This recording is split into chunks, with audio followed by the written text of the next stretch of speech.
This is the latest generation Porsche 911.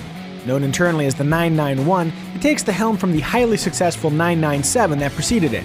And, before you ask, no, there is no logic to this number system whatsoever. Anyway, by itself you might think the new car looks like the old car, but place them side by side and distinctions emerge. The roof is lower and the body longer. The wheelbase has been stretched by nearly 4 inches. The headlights bulge slightly, while the taillights have thinned. The whole car looks wider and sleeker. Porsche could have pushed the aesthetic boundaries further, but overall the designers did their job, keeping the 911 looking fresh but classic. Like the outside, the interior feels similarly familiar. With round gauges, supportive yet comfortable seats, lush materials throughout, an ignition mounted to the left of the steering wheel, and, of course, rear seats sized for whisking Frodo to the Shire.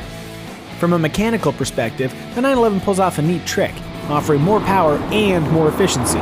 Horsepower figures have inched upward to 350 in the 911 Carrera and 400 in the Carrera S, enabling quicker 0 to 60 times in the mid 4-second range for the Carrera and the low 4s for the Carrera S. Make that 3.9 if you buy a Carrera S with the Pdk Transmission, Sport Chrono package, and you use its totally rad launch control feature. At the same time, reduced curb weights and numerous efficiency-focused tweaks help improve fuel economy versus the 997. Transmission choices include Porsche's Pdk twin clutch and a new 7-speed manual. Before using it, I couldn't help but wonder how a 7-speed H-pattern shifter could possibly work with 4 gears placed north of neutral. Thanks to a smart lockout system, it works great.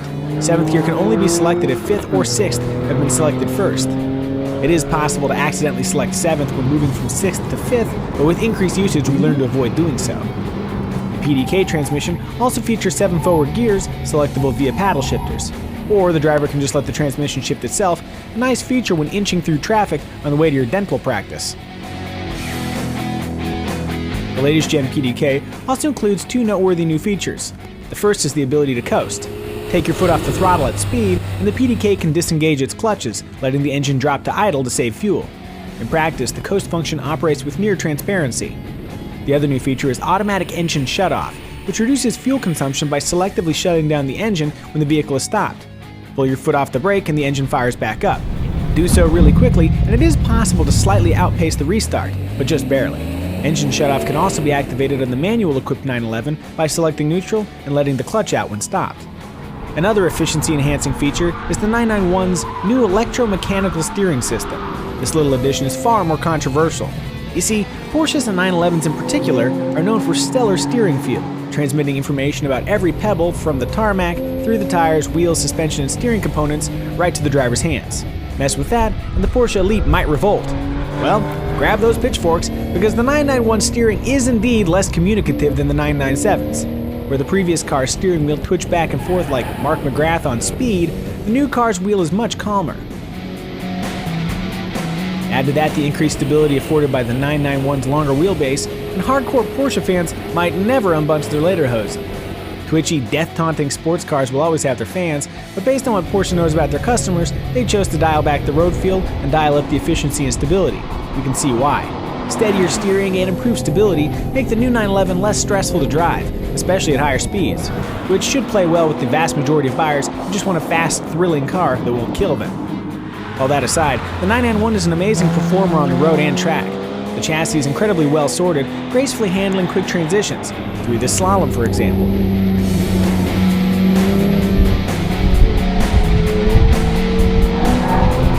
Come off throttle near the limit, and the rear will step out, but without the widow-making drama of older 911s. Driven with gusto, the newest 911 feels fast, fun, and capable, like it's working on your behalf, not waiting for you to screw up. It's also worth mentioning that the 991 makes a fine long-distance tourer. Road noise can be intrusive, but the ride is surprisingly good, as are the sightlines out of the vehicle. All the better to keep an eye out for traffic enforcement types. Countering fears that the 911 has changed too much, Porsche kept one thing the same: a huge list of options. Highlights from the 911 option sheet include heated and ventilated front seats, a new larger sunroof, a sport exhaust system with convenient loud button, Bose and Burmester premium audio systems, ceramic composite brakes, a Sport Chrono package with dynamic engine mounts, and Porsche's active suspension management, which is an option on the Carrera but standard on the Carrera S. Another notable option is PDCC, or Porsche Dynamic Chassis Control, a system that uses active anti-sway bars to virtually eliminate body roll when cornering. A German engineer pointed out that the addition of PDCC alone cut 14 seconds off the car's Nürburgring lap time. Sounds good, though we'd love to verify that fact for ourselves, just to be sure. Prices for the new 911 start around $83,000 for the Carrera and a little more than $97,000 for the Carrera S, but pile on the options and the price for a loaded Carrera S can easily top $140,000. Time to sell that Apple stock. Having spent valuable hours on the latest version, we can't help but dwell on how hard it must be to redesign the Porsche 911. It's a no-win situation. Regardless of the result, someone will always say Porsche did too much or too little. You can't please all people, but you can please most of them. With improved performance, enhanced efficiency, modern technology, and timeless looks, we think the latest Porsche 911 will do just that.